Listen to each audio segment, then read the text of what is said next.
Yo, what's good, YouTube? ZAMCRO here, aka Scoot, back with the farm, and we have Season 2, week number 11, where we're having a rematch versus the Sweden Swablus, coached by Bossmania 30.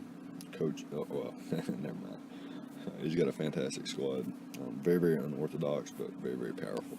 So, our team hasn't changed. Mega Alakazam, Celesteela, Hydreigon, Nidoqueen, Greninja, Comfey, Suicune, Decidueye, Oricorio, all forms, Mega Charizard X, and Yin Mega, where our opponent has Talonflame, Rotomwash, Tapu Bulu, Pelipper, Mega Swampert, Hawlucha, Volcarona, Bronzong, Chansey, Sneasel, Weezing, and Hoopa. So my opponent's got a lot of different ways for speed control. He's got Swift Swim in the rain. He's got Unburden Hawlucha. He's got Hawlucha and Sneasel naturally and Talonflame naturally. He's got Trick Room options with Bronzong and Hoopa Unbound. He's got Quiver Dance, Volcarona, all kinds of different things he could do here. Very, very threatening.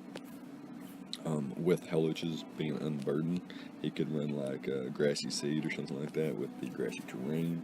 Lots of different options he has here, and it's quite annoying.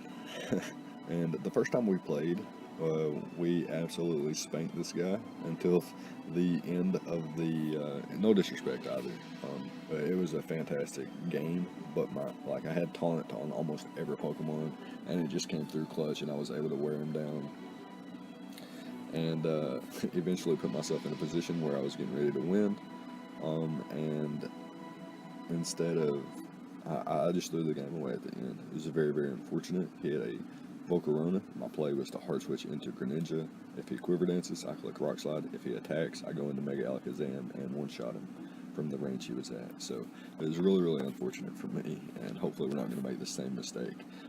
However, we are sitting at 7-3 right now, and we can actually afford to lose in week 11 and 12. So with these being rematches, I've decided to bring virtually the same exact teams for my week 11 match. So, if you guys remember, I think it was week number 4. I think it was week number 4 we played them last, and we brought a Mega Alakazam with Taunt and Recover, as well as Psyshock and Hidden Power Fighting. This time we're bringing the Shadow Ball and over Hidden Power Fighting. And that's the only difference in our Mega Alakazam set. For Hydreigon, last time we rocked a Fire EMZ, I believe Flamethrower to blow through the Bulu. My opponent scouted for it, did not work. This time we're just rocking the Hidden Power Poison for that, as well as spamming Dreadplate Dark Pulse with Roost. I think it was Dreadplate. It may have been a Z move, Darkinium Z. But I'm pretty sure it was Dreadplate with Roost and Defog, I think, as there were 2 other moves. Nidoqueen was a defensive variant, switches into Hawlucha, decently into Bulu. I guess that's just about it. It gives us our Stealth Rocks, though, with Sludge Wave and I believe Super Fang and Taunt for the Chansey. We can 1v1 Chansey, actually. With Greninja, we wear a Choice Scarf variant with Rock Slide, I believe Surf, Ice Beam, and Gunk Shot. Don't quote me on that. May have had U-Turn as well. We definitely had U-Turn, Surf, Rock Slide, and I believe Gunk Shot for the Bulu. Suicune was a Sub Protect variant with Scald, and I believe Ice Beam or Toxic. And Oricorio was a Taunt, Air Slash, Revelation Dance Roost variant, and that's the same exact team we're bringing this time. Except, like I said, the differences on Alakazam and Hydreigon being Shadow Ball over Hidden Power Fighting and Hidden Power Poison over the Flamethrower on the Hydreigon. So yeah, it's going to be the squad. Kind of a short builder. Like I said, this is a rematch, and we're bringing virtually the same squad as last time. So not too much to talk about here, and my opponent hasn't made any trades or transactions to his squad either. So he doesn't have anything different to prep for. So it should be a pretty okay match here. Like I mentioned last time, he brought Talonflame, Rotomwash, Bulu. Actually, I don't think I mentioned this. Hawlucha, Volcarona, and the Chansey, and was able to capitalize on me choking the game away. And hopefully we're going to try to avoid that this time. So let's go ahead and hop into the replay and see what happens. So my opponent's brought a completely different squad than the team he brought last time. with the only two Pokemon being the same is his Flying Spam and Talonflame and Hawlucha. He brings Pelipper, but no Mega Swampert. That was completely odd to me. Maybe just using the rain to maybe protect the fortress, and maybe a Spadef variant to kind of check a Greninja. Be interesting to see what he goes, or what he, what kind of Pelipper that is. However, this Fortress here is his only Stealth Rocker, which gives me a significant advantage here, and my opponent leads off with the Sneasel. I'm going to lead off with my Greninja, knowing I could just spam a water attack if he doesn't lead off with the Pelipper.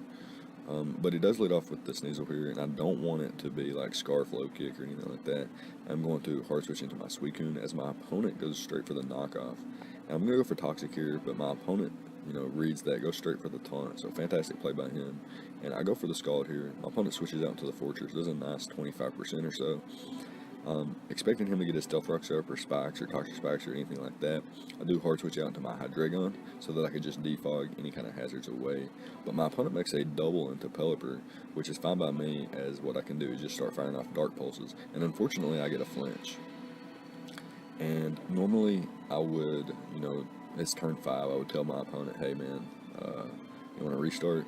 But first of all, it's not necessarily going to matter because Hurricane's going to bounce off Hydreigon, and that's the best move he can hit me with at this point, or just U-turn out, which doesn't really gain him much, as whatever he U-turns into, I can switch out accordingly pretty easily, and U-turn will bounce as well.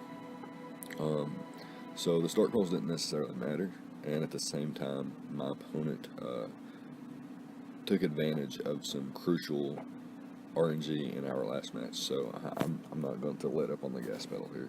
I'm going to spam Dark Pulse as my opponent pulls a switch out into the Hawlucha, which is fine by me. I'm just getting chip on everything now. At this point, I want to get my Stealth Rocks up, so what I'm going to do here is hard switch into my Raikougars. So he goes for the high jump kick here. I'm just going to click the Revelation Dance as my opponent stays in, and I revealed to be faster. So my Hawlucha was actually my Raikougars was very slow, I believe.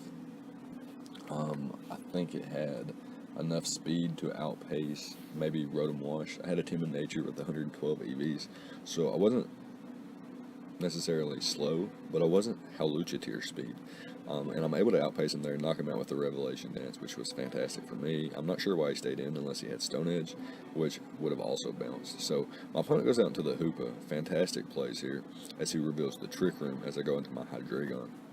So expecting the Focus Blast, I'm going to hard switch out into my Nidoqueen, and then I'm going to double out into my Hydreigon, expecting his Psychic. But he actually goes for the Shadow Ball, and he gets a nice 22% off. I'm going to switch back out into Raikougars, expecting the Focus Blast once again. And what I can do here is click Taunt, so that he can't get another Trick Room up, and I can start to Roost. So now I'm in a position to where I can Roost up. But what I'm going to do first is hard switch out into Hydreigon on the Shadow Ball, and then force him out. That was best case scenario there, and I'm able to Roost up, put myself in a position to survive attacks from Talonflame and things like that. My opponent does go for the Icicle Crash, but I am able to switch into my Suicune here, which with my HP investment, easily able to tank there. Throw off a Scald here, catch the burn on the Fortress, which is really nice, and I'm going to hard switch out into my Hydreigon as my opponent does get Stealth Rocks, and this means I can just defog pretty easily versus this thing. But not wanting to get poisoned or paralyzed or anything like that, I am going to take the opportunity to go ahead and knock out the Fortress. And now once I get rid of rocks, he can't get them back up. So that's fantastic for me. He brings out his Sneasel here, can easily click the Icicle Crash. I'm going to go out to Suicune, easily tank any hit he wants to go for here, and I can start firing off some Scalds. And it does less than half to Sneasel. I'm not sure if that's Eviolite or if it's just Suicune's really weak. But my opponent hard switches into his Talonflame here with the Pasho Berry, and I'm able to survive his Brave Bird and get the 2-hit KO. I got a crit on the first Scald, but the second Scald was going to knock him out anyway without the Pasho Berry. So my opponent goes out to the Hoopa once again. I'm going to take the opportunity to Toxic this thing. Land my Toxic there, and my opponent does get his Trick Room up. And now I'm going to click Protect here to waste a turn of Trick Room. And then I'm going to try to be clever here, and I'm going to go into my Hydreigon. My opponent reads that and clicks the Focus Blast. It would have also knocked out Suicune, given that it landed. Very, very unfortunate for me. And I'm going to switch into my Nidoqueen here, sack off my Suicune to burn the turn of Trick Room once again. And then what I'm going to do is go out into my Niddle Queen, and I know I'm going to survive any one hit. He hasn't went for Psychic yet, so I know he probably doesn't have it. I'm going to taunt him here and prevent him from setting up a second Trick Room if, after Toxic Damage, he is able to survive my Sludge Wave here. Remember that Super Fang is my only other attacking move. However, he hard switches out as I get up my Stealth Rocks, and he goes into the Sneasel, knocks me out with the Icicle Crash. I revenge kill him with Greninja's U-turn. I'm going to go hard into my Mega Alakazam here, and Shadow Ball into Psyshock should finish this game up here, easily being able to knock out the the Hoopa Confined and the Pelipper from the range they're at. It should be it from there. And yeah, that's going to be it. So Mega Alakazam picking up the final 2 knockouts there. Now sitting at 12 knockouts, which is fantastic. One of the top kill knockout leaders in the league. That's fantastic for me. Love my boy Mega Alakazam, Mr. Mayhem. Good game, Boss Mania. Again, able to pick up a 3-0 victory, whereas last time we were very unfortunate throwing the game away. This time, we did not throw away the game, thankfully. We did make some plays that were risky, but ultimately had it in the back, in my opinion. So I believe after 11 weeks, we were sitting at 8-3. Could very well be 10-1 had we not choked away our first game against Boss Mania, and had we not been lucked by a draw 15. Week 2 loss was legitimate. Got beat by Top Null. Definitely not prepared for that.